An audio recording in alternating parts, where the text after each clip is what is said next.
Hi, this is Steve Hargadon, and I'm with Audrey Waters, and this is the Weekly Hack Education Podcast.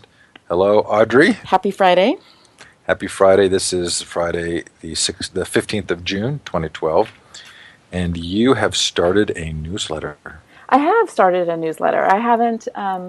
It's I think a couple of weeks old. I've had some requests from folks asking if I would do an email newsletter, and because I hate email, I've always sort of poo-pooed the idea. But I'm giving it a whirl and seeing if it's useful and interesting to people. It is going to be different, somewhat different content, unique content other than what's on the blog.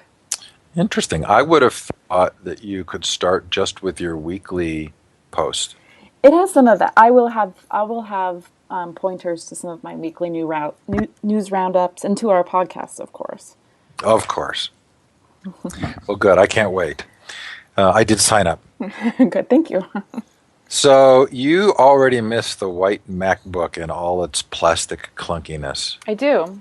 I do. I think this has been a funny week for me.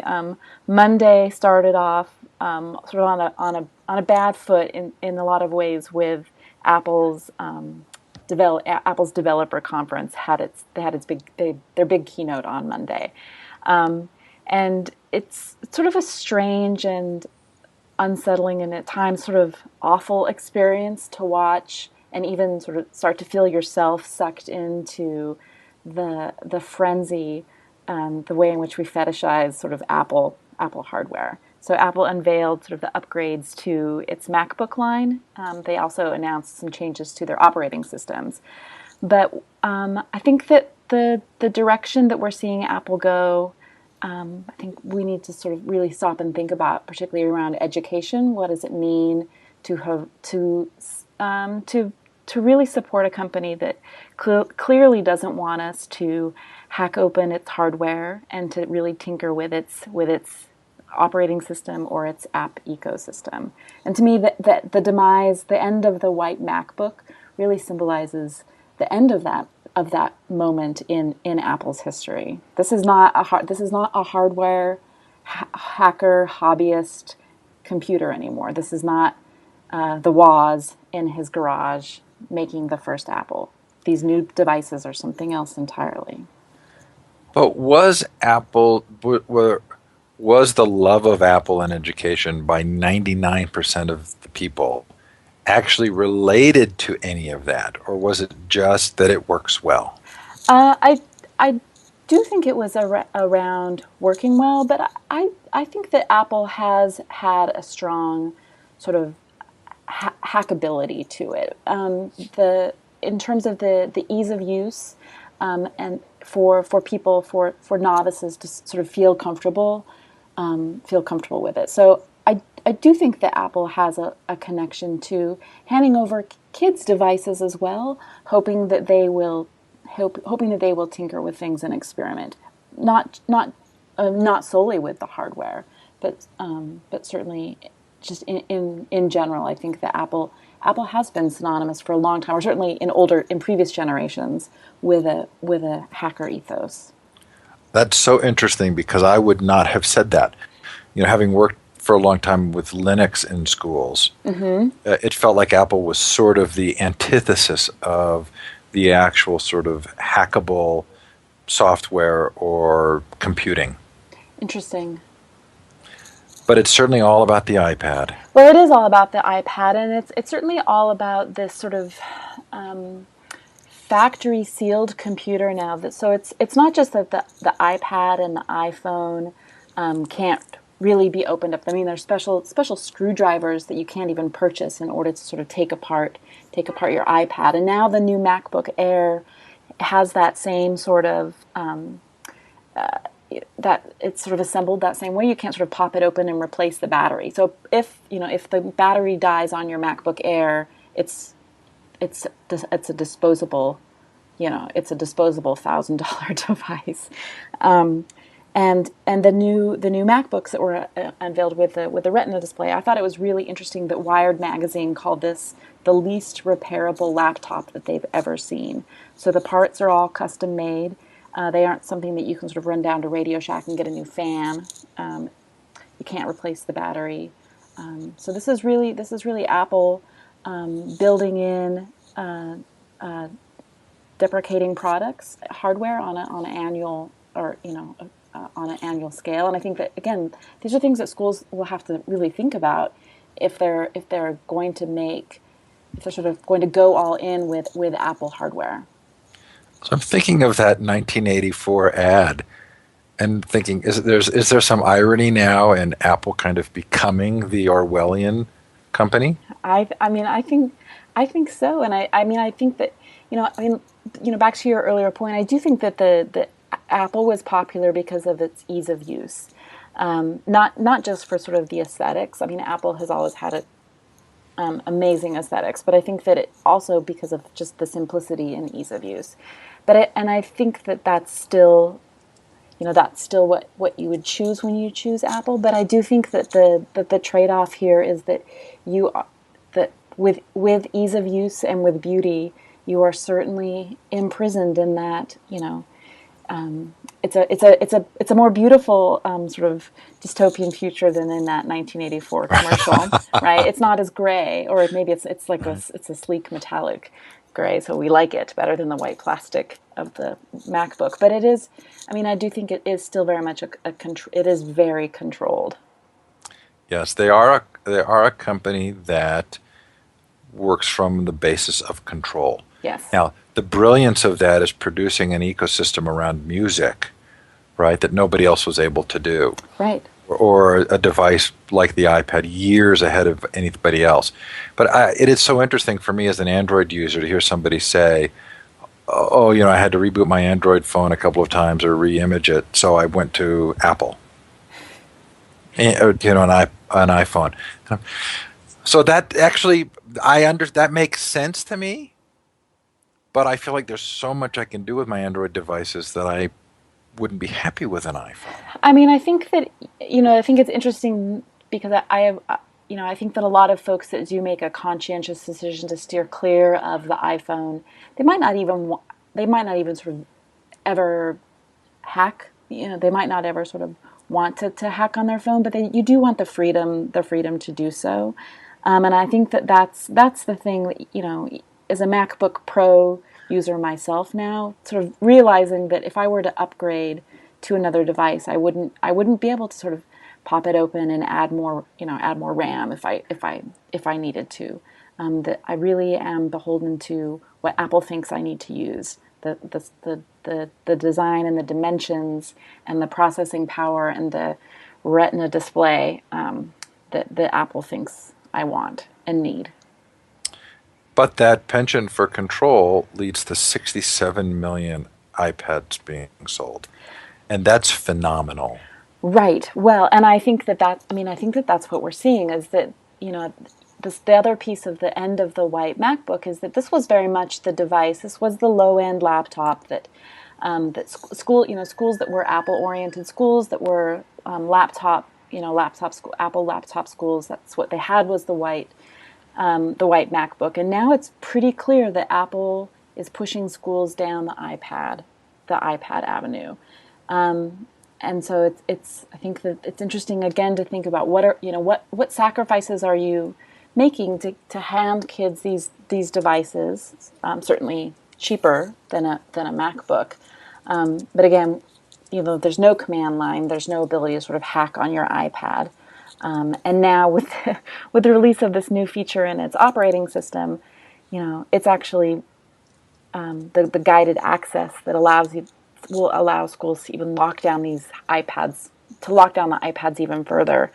Something that Pearson was quick to jump on, so that offering its testing platform through the iPad, which is going to be a big deal in a couple of years when state standardized tests are all offered on computers. So the iPad is standardized test ready. I just don't know how to feel about this. I do. Well, I know how to feel about that, but I mean, so here's a brilliant device, huge numbers sold, which Yes. means there's an incredible ecosystem for developers. Yes. At the same time, there's a 30% surcharge. Nothing can get on the device unless it goes through the App Store, Right. right? And it's becoming a testing device. Yes. It's almost like, democracy is kind of messy, Yeah.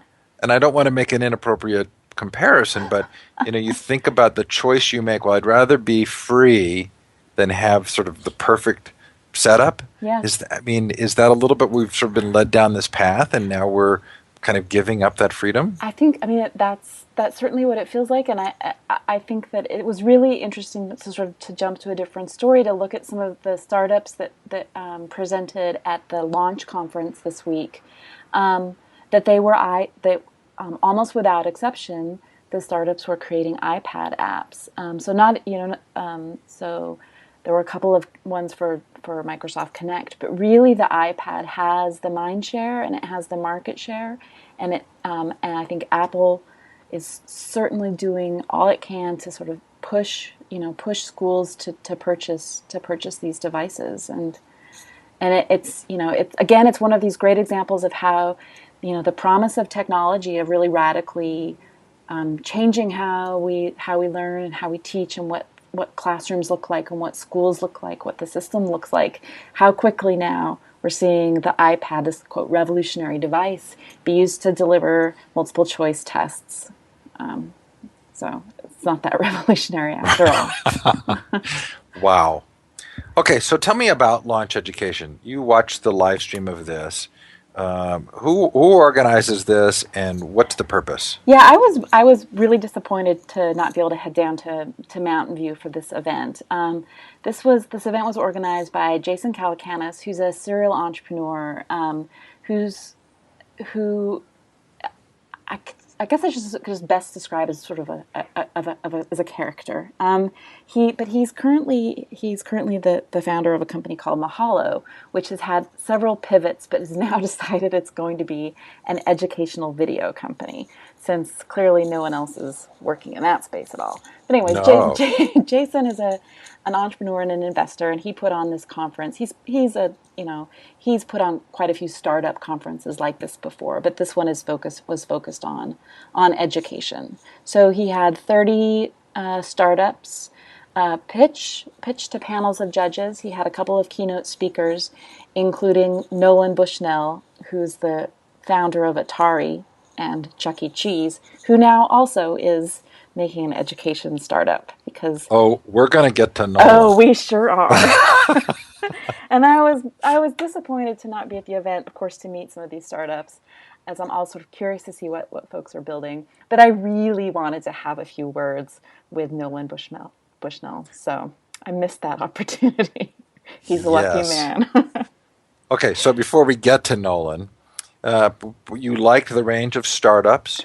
You Yeah, liked the involvement of kids. I think that the piece about kids is something that it's always interesting to see sort of adults have conversations about what needs to happen in schools and what children need to be doing without sort of the children's voices being there. So it was good to see the involvement of some young kids there who were able to give sort of their their firsthand reaction to these startups pitches.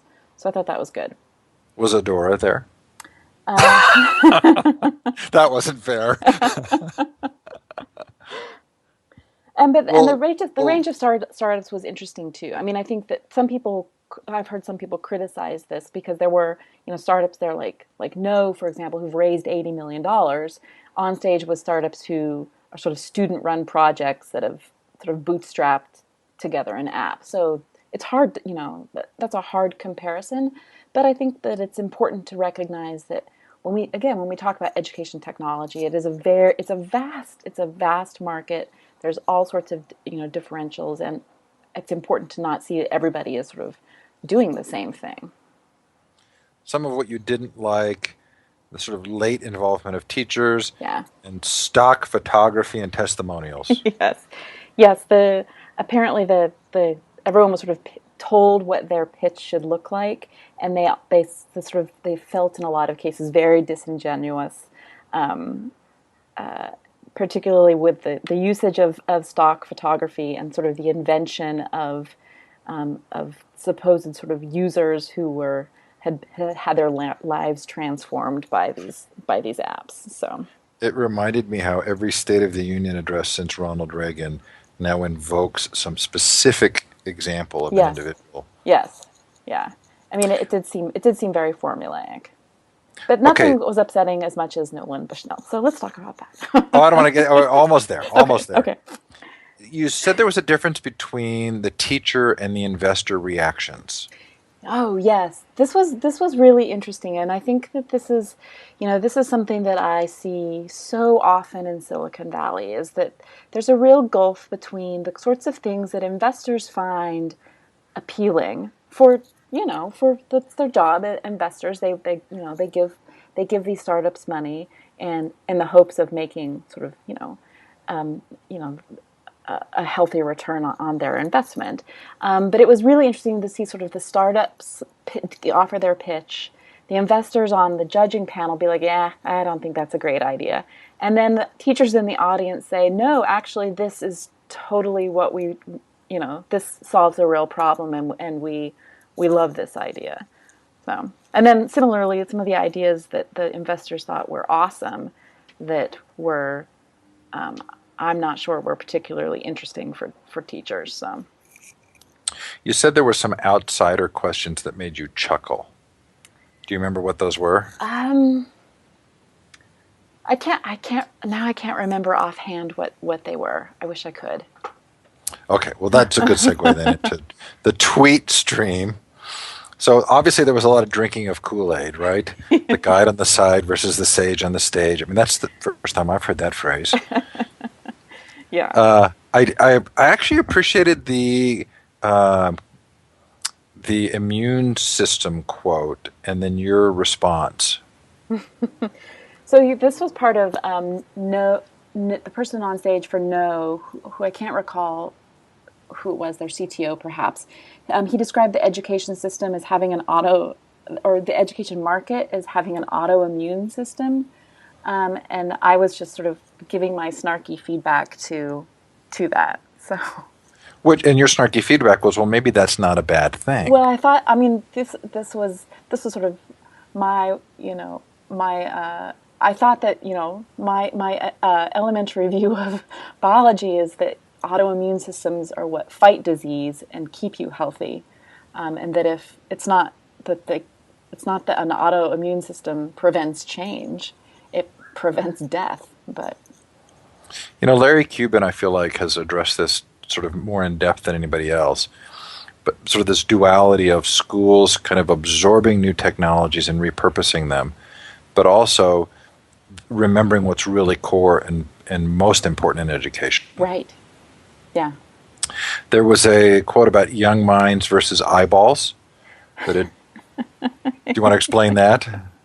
Um, yeah, I think that there were, folks talking about the difference between the way in which Silicon Valley thinks about change and the way in which the education system views change, and those sort of that was sort of lauded as sort of the main difference between the two systems is, Silicon Valley changes incredibly rapidly, whereas the education system works in these sort of much slower increments. And I think that that's true in some ways, but I also think that there are some other really fundamental differences between the way in which we approach you approach learning and the way in which you approach a technology industry.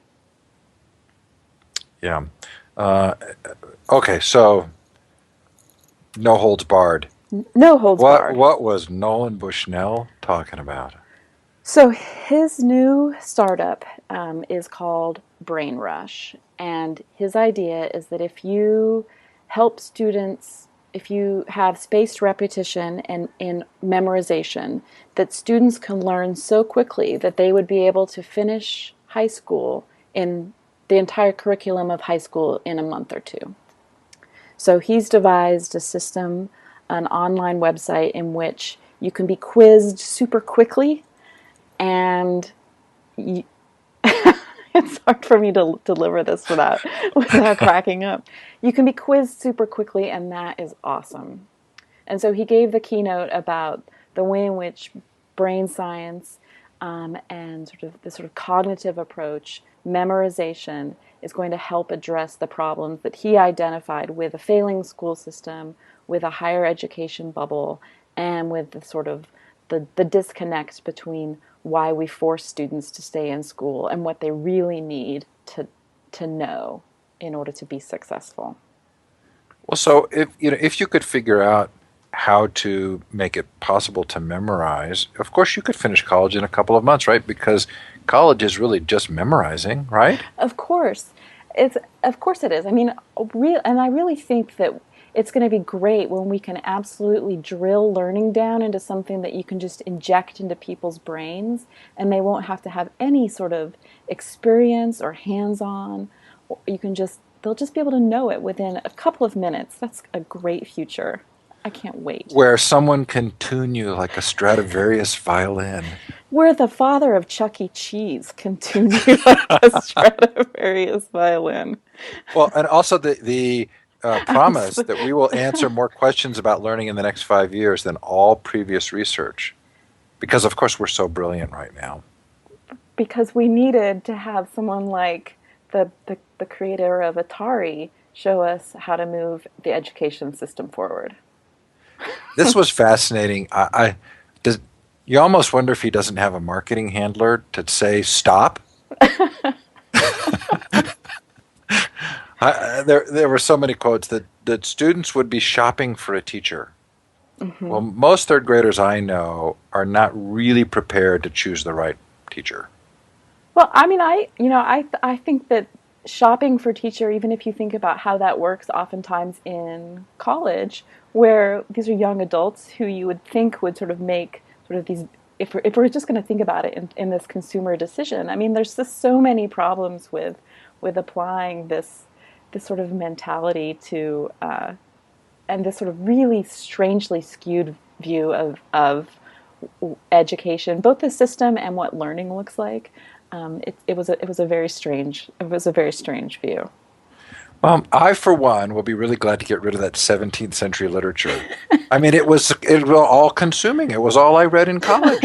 Which was funny because I was going to make a snarky comment about Frankenstein, but Frankenstein is of course 19th century literature, the first science fiction novel. Which, I mean, I don't know too many English teachers, K-12 English teachers that teach 17th century literature, but I mean, I suppose everyone does it Shakespeare, but maybe.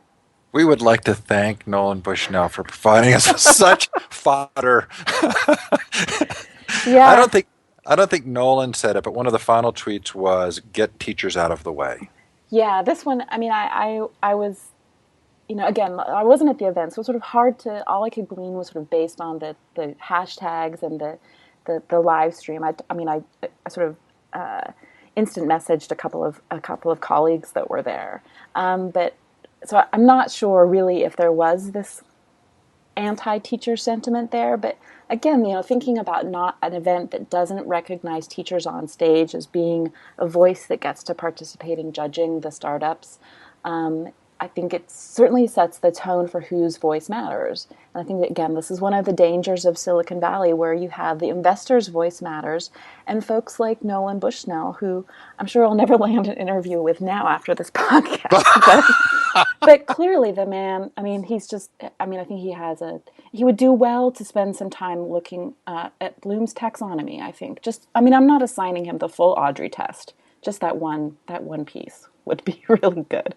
I don't think Nolan would listen to this because it represents such a significant portion of his actual college education time that you just need to send him the synopsis and leave this part out. That's right. Send him what he needs to memorize and leave the rest out. Okay, Bloom's taxonomy. Memorize it, Nolan. So you responded to an EduBlogger survey, and I thought it was really interesting. You want to tell us a little bit about what's going on here? Yeah, this is Alice Bell is a researcher. She's doing this research in part with the Open University's Institute of Educational Technology, and it's actually some ongoing research. She's looked before at brain bloggers and people who write about neuroscience and cognitive science research, but she was interested in educational bloggers, and so I decided, instead of just sending her back the survey, that I would actually post my response on my blog, since it seems the dual purpose of of sort of answering the question, and sort of one of the things that I like to do is sort of be transparent with some of my thinking around what exactly it is I do. So, It was very Audrey clever. So, what do you like about blogging? I mean, for me, blogging, it's funny, particularly with training in academia, where you tend to spend a lot of time researching and thinking about a topic. Researching, and even the process of writing tends to move a lot slower than it does, let alone writing, let alone publishing. Moves much slower than it does online with blogging. But I really like the speed with which blogging forces me to think and write and throw ideas out into the public, get feedback from people with an immediacy that you just tend not to have as an academic, as a scholar. I mean, you do, I think, in the classroom as a teacher, but certainly not as as a when you're doing more academic like research. So I really like the immediacy of it. I like the feedback, and it just helps me helps me think through my ideas, and I like doing so publicly. It is an act of communication. Yes. I remember when blogging was really a strident environment. A lot of kind of all caps, get attention, angry kind of stuff. It does feel like that's not as prevalent right now. Is that accurate? That does seem accurate. I mean, and I think that's I've been blogging for I think about 7 years now, and it definitely does feel as though it's much less of the sort of personal is political types of posts. I think in some ways it's probably because you've seen a lot of sort of more mainstream publications turn to and adopt sort of blogging, and blogging has become merged with other forms of journalism, other forms of media, and other genres of writing besides that sort of the initial rant or the personal narrative that was more common at blogging's outset. I'll often say that for me, blogging represented a pretty significant turning point in my life. I call it a personal cognitive revolution. That may be too strong a statement, but uh, in retrospect, I think to some degree it shifted me from kind of compliance mode to agency. Yes.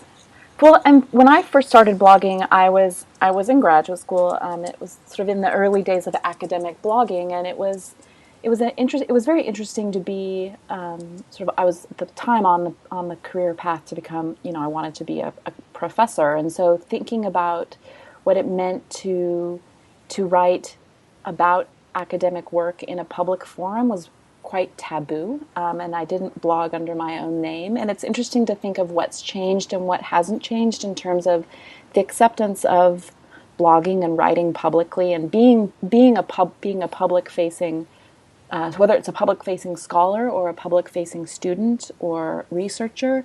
I think that in some ways the world has changed a lot. Blogging is a lot more accepted, but I think that we still see times when people are sort of punished for writing online, and people's views still aren't recognized. The contributions that they give online aren't often recognized for things like tenure. We should have Dan Meyer come on and talk about that. Yeah. Okay, so I have to recuse myself to some degree with the next conversation, or at least disclose that I am in a consulting relationship with Instructure, the company that makes Canvas. But they made a big announcement yesterday at their annual event about learning analytics. So tell us what happened. Yeah. So they've unveiled their new learning analytics feature, and I think there's a couple of pretty interesting things here. One of them, I think, that is one of them is, this is certainly, if you talk to folks who've tried Canvas, one of the things that I hear from users is how easy it is, the great sort of user experience, which is so contrary to what you hear when most people describe their experiences working with a learning management system. And I think what's nice about the learning analytics feature that they've unveiled is that it really has that same sort of ease of use, that this isn't something that you're going to have to sort of spend a long time learning how to generate reports or pull reports or merge data or think about what analytics you want to to have insights about. It's just a real simple dashboard that both administrators and instructors and students all have a dashboard view of their progress, of their performance, of grades, assignments, communication. So it's a really simple, easy to use tool. It's also interesting that it's free. So unlike a lot of the learning management systems that tend to sort of charge extra for additional modules, this is something that's just going to be included as part of the Canvas tool. So that's a very different approach than what some of its other competitors are offering. And I think that this is a little upstart company. I think that Instructure, when they first launched, I was pretty skeptical of yet another learning management system in a space that I don't find particularly interesting or compelling. But they have certainly scrapped together some pretty big wins in terms of contracts recently. Just today announcing a deal with Cisco. And I think that they seem to be doing a lot of things right. I hear lots of positive things from their users about their experiences with Instructure. Yeah, the Cisco deal is interesting because it involves 1 million students, Yeah, more than faculty. I think there are 10, 20,000 faculty and 10,000 institutions, but really it's about 1 million students. yeah. So I've changed my mind a little bit about learning analytics, or at least I've gotten a more nuanced understanding. I talked to the woman at University of Phoenix who's responsible for their learning analytics, and I have to say, extremely grounded in things that I care about. I was very impressed. But she described kind of the difference between learning analytics that are intended to control and those that are intended to empower. Yes. And so, in the classic example, of course, would be that I really appreciate the analytics that Amazon does for me. Right? They surface books that I might be interested in, and they're sort of using that data to empower me. Or the dashboard feedback that you get on, a Prius or some kind of a device where it empowers you to make better decisions. Do you think that's a strong part of the messaging around learning analytics, or do people see it more as a way of teachers finding and controlling the learning environment? I think the idea, a lot of the messaging is that this is going to be something that's a really powerful tool for instructors to help identify and intervene with students that are struggling. And I think what's interesting about the dashboard is that in some ways it's fascinating to think about the things that seem quite obvious. That if a student doesn't come to class, if a student doesn't do his assignments, if they fail tests, if they fail papers, then they're going to fail, or they're likely to fail the class. And so it's interesting of thinking of why don't students, why do students sort of not always recognize that they're in trouble at school? What else is going on? What other ways can sort of teachers help identify problems, but students also be empowered to sort of to help themselves more rather than need to be sort of rescued or aided by the system. And I don't know if part of it is just having an easier to understand dashboard, that you can glance at the dashboard and sort of know that you're speeding, as opposed to having to be pulled over to be told that you're speeding. So what's interesting for me about that particular description you just given is that it would actually require that the teacher help the learner understand the value of that data and information. And that's what I wonder if gets a little bit lost. And I mean, I think so too. I mean, because in some ways, if it is it, like I said, is it the question of how the data is presented? I mean, typically, we're talking, I'm thinking mostly here about the learning management system at the college level and learning analytics at the college level too. But the way in which you present some of this information to students in the syllabus, is it that students just haven't sort of, I don't know, is it sort of that we haven't, is it also that we haven't sort of empowered students or helped students have agency over their education, and that they aren't really used to making these sorts of decisions for themselves and thinking about their own learning this way. Fascinating. Josh Coates, who's the CEO of Instructure, in the keynote speech said, "We are not educators," and he said that as a positive, right? And I think that sort of maybe gets to what you and I have talked about, where they just want to respond to educators' needs, but they see it as a positive that they're not educators. How does that balance with our concern that educators aren't as involved in the creation of products?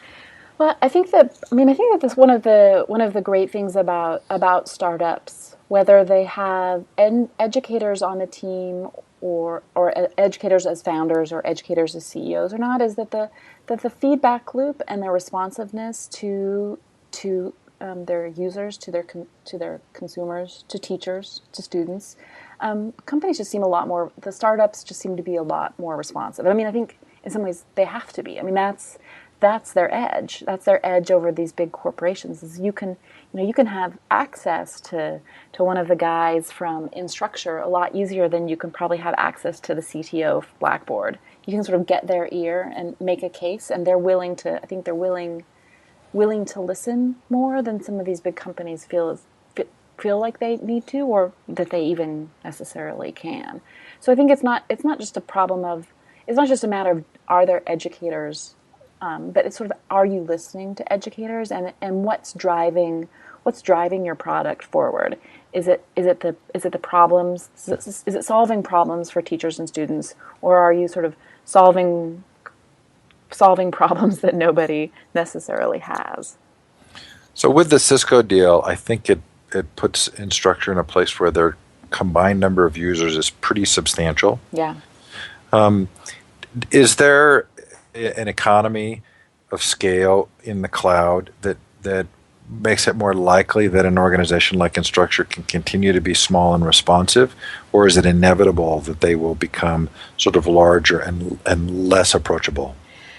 I don't know. I mean, I think that's going to be a really interesting thing to watch with Instructure, to see if they do tend to become more, as they mature, if they become more like a sort of one of these corporations that they're trying to sort of disrupt, or if they're acquired by one of these companies or a different company, or if they manage to sort of keep this scrappy nature to them. I think that it's, and I think that there are other factors at play as well, and part of it is sort of the philosophy and outlook of the founders themselves. And I think in the case of Josh Coates in particular, I think he has a certain anti-authoritarian bent to him that I'm not sure he would become a Blackboard-like company. I could be wrong. I think he would sell. I think he would sell and find something more interesting to do before that's the road that he would personally take. Interesting.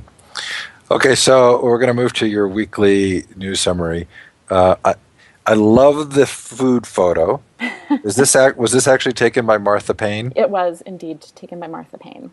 So what's the story here? So Martha Payne has a wonderful blog called Never Seconds, in which she's been documenting. I should say, 9-year-old Martha Payne is a young food blogger who's been documenting the lunches, her school lunches. She's been snapping a photo and posting her thoughts about the nutritional value and the taste and the number of hairs that she finds in her school lunch.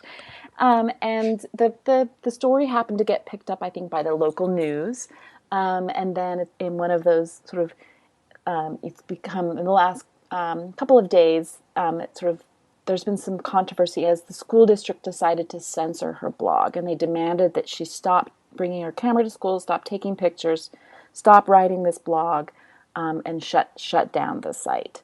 And then that story in turn got picked up sort of internationally over the last few days. She's had over 3 million visitors to her site, and she's actually set up a little crowdfunding to send money to I think to some children in Africa to help raise money for food there. So good for her. The schools have actually backed down and decided not to censor her blog. So I hope she keeps writing.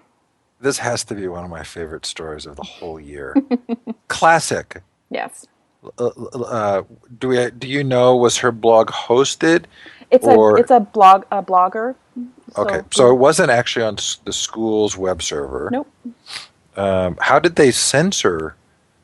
Did they just tell her that she wasn't allowed to Yes. take photos? Yes. But they, She was called to the principal's office and told that she would not be allowed to continue to do this. oh my gosh, I love this story. Classic. Okay, the State Department is apparently signing a very large no bid contract with Amazon to provide Kindles at a pretty high cost per Kindle. What's going on there? Apparently, this story sort of initially broke with some rumors earlier this week, and it looks as though the State Department and Amazon will be making an announcement next week about a mobile learning initiative that involves Kindles. So I don't know the exact details, but when the story broke, it sounded as though Amazon had won a $16.5 million no bid contract to have its devices used as the e-readers in a State Department English language learning initiative. The problem I think was that if someone did some back of the napkin math, and it looked like the State Department was paying between $2,000 to $5,000 per device. So I'm not sure if it's sort of government inefficiency or there are some really awesome Kindles that you and I haven't seen yet that are going to be shipped elsewhere. But stay Now, tuned next week. I suppose Hillary Clinton and Jeff Bezos will have more to tell us. more to come. A joint press conference with the two of those would sort of knock me off my feet. I also have to say that I'm not doing so well for my yearly predictions because I think I predicted at the beginning of the year that Amazon would make no education announcements. So I'm really failing left and right on all my predictions. Hey, but at least you have an opinion. Yes, there is that. Okay, including one about the dumbest patent ever. This is the dumbest patent ever. I'm willing to sort of I'm willing to be proven wrong on that, but this one strikes me as particularly stupid. The professor, an economics professor, which I think adds to the stupidity, an economics professor from the University of Puerto Rico has received a patent to make it that would stop students from sharing textbooks. How would he possibly? What's the idea behind the patent? The idea behind the patent is that um, that that that piracy is rampant, and that there needs to be a way to make sure that students pay pay for their books instead of pirate them or share them. Now, sharing textbooks could mean just borrowing. It sure could. Is that what he's trying to stop? What does he have, like a So mousetrap device that your so hand gets slapped? there's going the patent involves a unique ID code.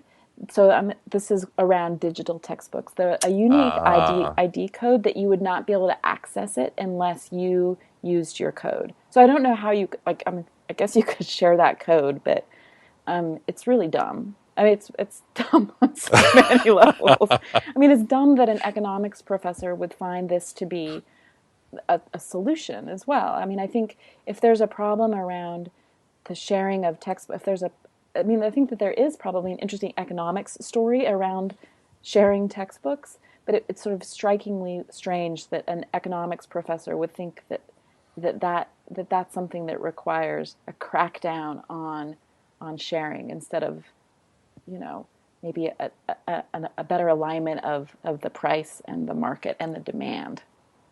What do hmm. I know about economics, though, right? I almost felt like it was the perfect person to propose such an idea. What is Peer J? So PeerJ is a new initiative that was announced this week, a new academic journal, and it's sort of it's sort of part of a trend that we've seen quite a bit this year, with sort of lots of controversy around open access journals for scientific and academic scholarly research journals.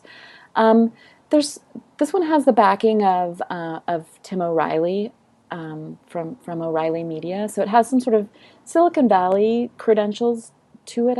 I think you could say, but it has an interesting business model insofar as the you pay to researchers would pay to sort of a lifetime subscription to join the journal, and that would allow them to have their work peer reviewed and appear in this publication. It's a $99 for a lifetime a lifetime membership. That is kind of a weird thing, though, to have the authors pay. It is weird, and it's particularly strange if you think about, particularly in some disciplines where they would have, upwards of 20, even more researchers on a particular paper. So, and each of those people would be required to be members in order to have have it published. Interesting. Motion Math passes the million downloads threshold. Is that a pretty big deal? I think that is a pretty big deal for an iOS app.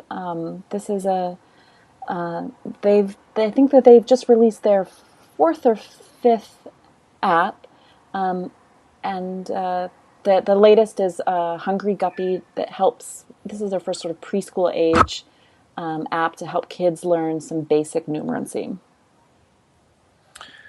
Duolingo. Yes. I really want to learn more about this. The inventor of the CAPTCHA uses a similar crowdsourcing effort to translate the web, and you learn a language at the same time. Yeah. I really want this to be true.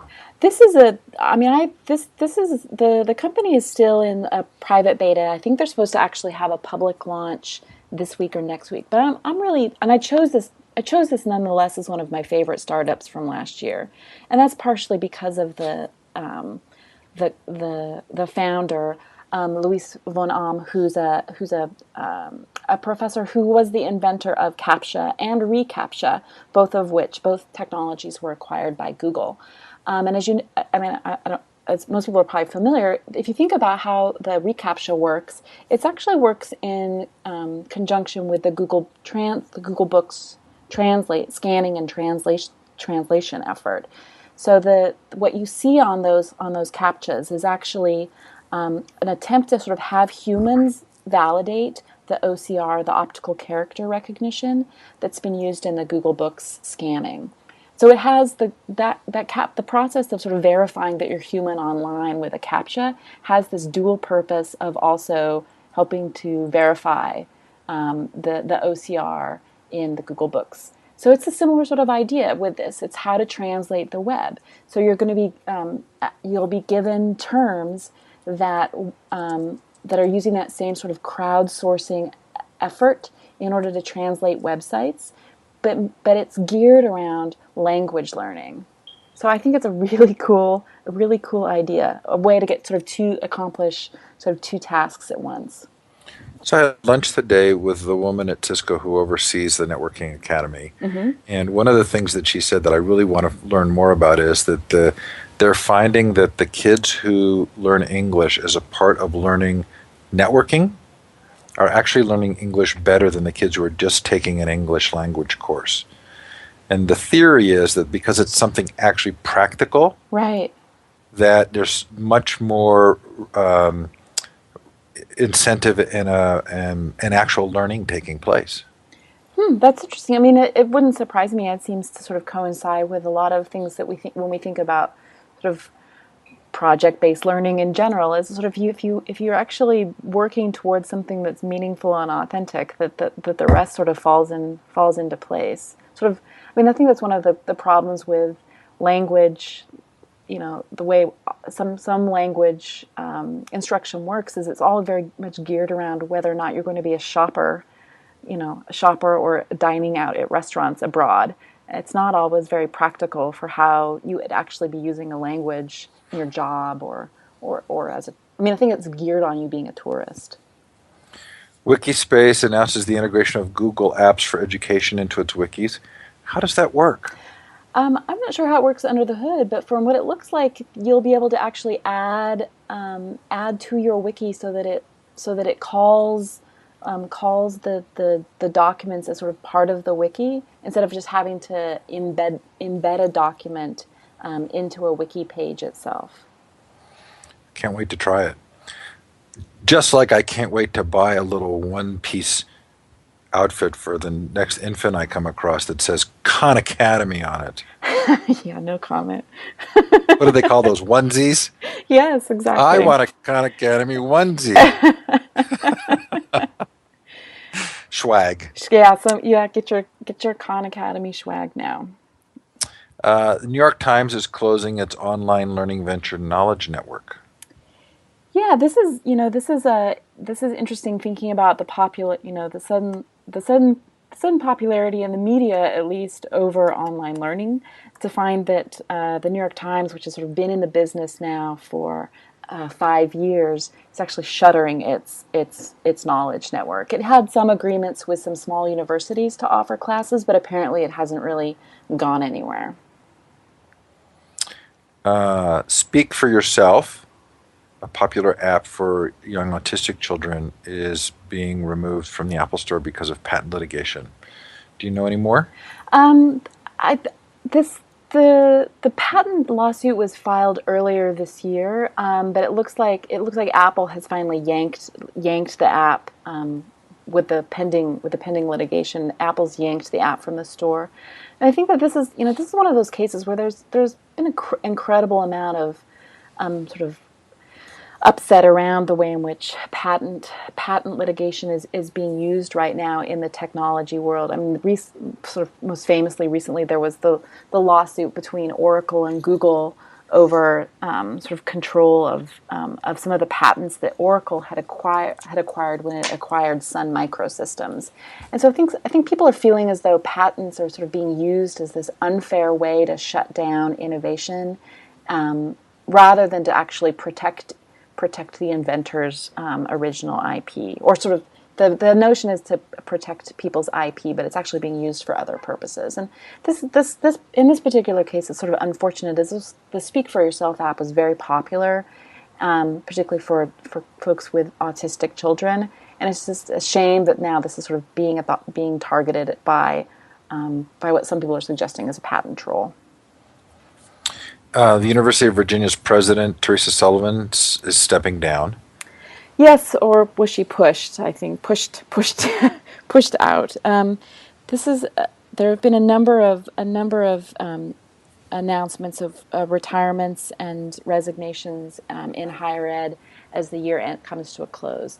I think it's things to really pay attention to in terms of some of the differences between what university presidents want, what boards of trustees want. Certainly an indication of lots of concern in institutions about sort of the future of higher ed. Was the University of Virginia being responsive enough? Was it to a changing world? The board of trustees seem to think that Sullivan wasn't. The faculty disagree, so it seemed like a pretty controversial move. I I don't know how big a deal that is. I don't know how important the University of Virginia is, but I kind of want to see in that story the seeds of a larger coming story about the cost of universities and how they position themselves, and the potential for certain schools to adopt learning models or position themselves in certain ways to really magnify what they're doing, and for other schools to discover that they've sort of gotten behind. Do you think we're going to see that kind of change? Well, that's what I think is sort of interesting about the this particular University of Virginia story too. Is that, to me, it also represents the different stakeholders. You know, when we talk about higher education, the stakeholders who are folks like the Board of Trustees, which is a very different stakeholder group than the students or the faculty, even or even the administration. The University of Virginia sounded as though the board sounded as though they were sort of worried about MOOCs, worried about technology, worried about change, worried about feeling the pressure of increasing tuition rates and student loan debt. But I'm not sure that their arguments sort of match the way in which faculty or even the students felt about the problem. And I don't know if it's just a footnote or a side note, but one of the people who works at Udacity now, which is, Sebastian Thrun's startup that offers MOOCs, is actually a University of Virginia computer science teacher. So there are strange things are afoot now in higher education, and I'm not. It's really hard to tell what's happening. Okay, so you are not mincing any words about Peter Thiel at this point, No, right? I'm not.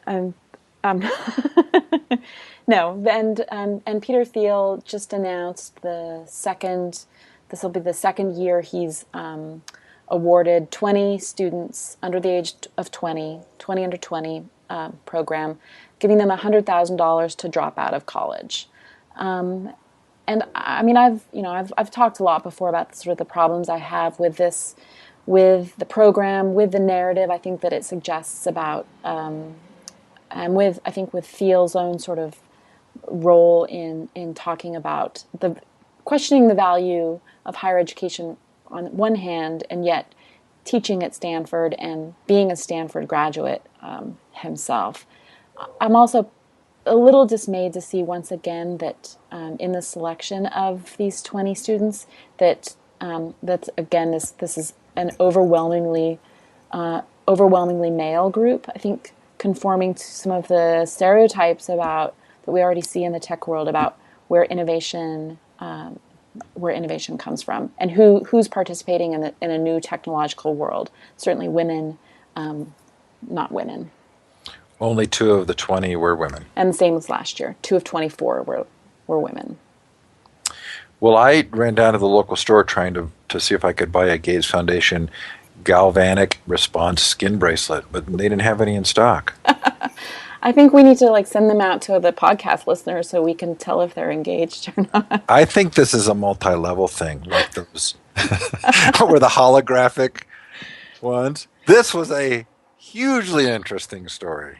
This is this is a story that has a lot of really interesting layers. So this is the money for this was actually awarded in November. So the Gates Foundation have actually handed out over $1 million to researchers at Clemson and somewhere else I can't recall, to sort of do research into galvanic skin response, which is this idea that if you wire kids, oh golly, I can't believe it. If you wire kids up and wire that, you'll be able to have a sense on whether or not they're engaged, and I think that by extension whether they're learning, and by extension whether the teacher is doing well.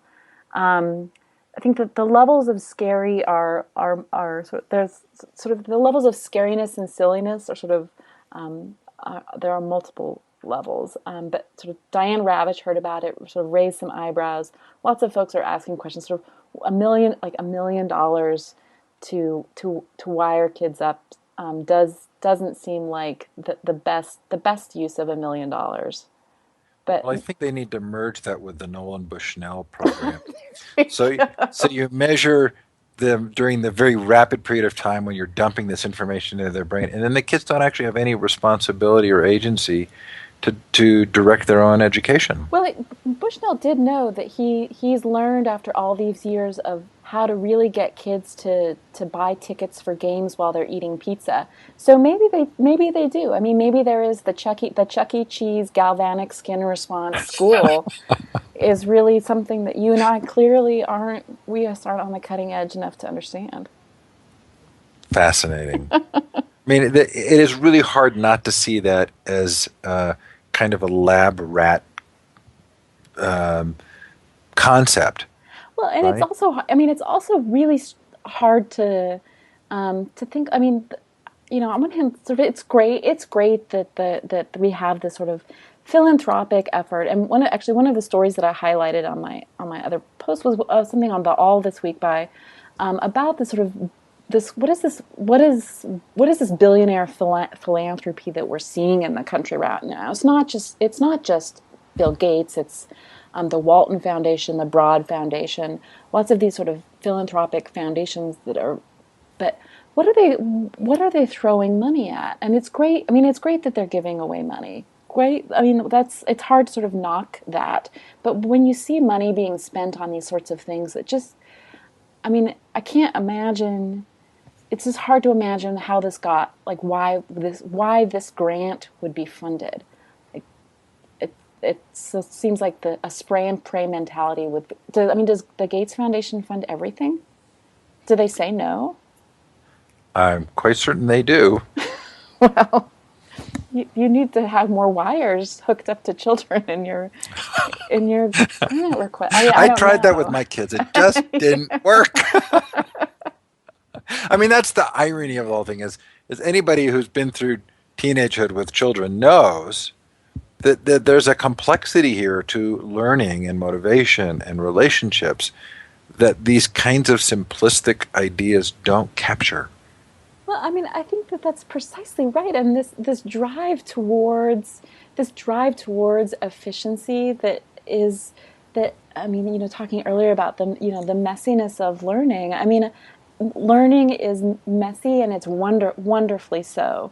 And I think why I mean I understand sort of cost inefficiencies. I do understand the move to efficiency in some respects, but when we're talking about learning efficiency and when we're actually talking about sort of sacrificing serendipity and joy in order to sort of plug people in because we want to be more efficient, we want to be able to measure effectiveness and performance in this way.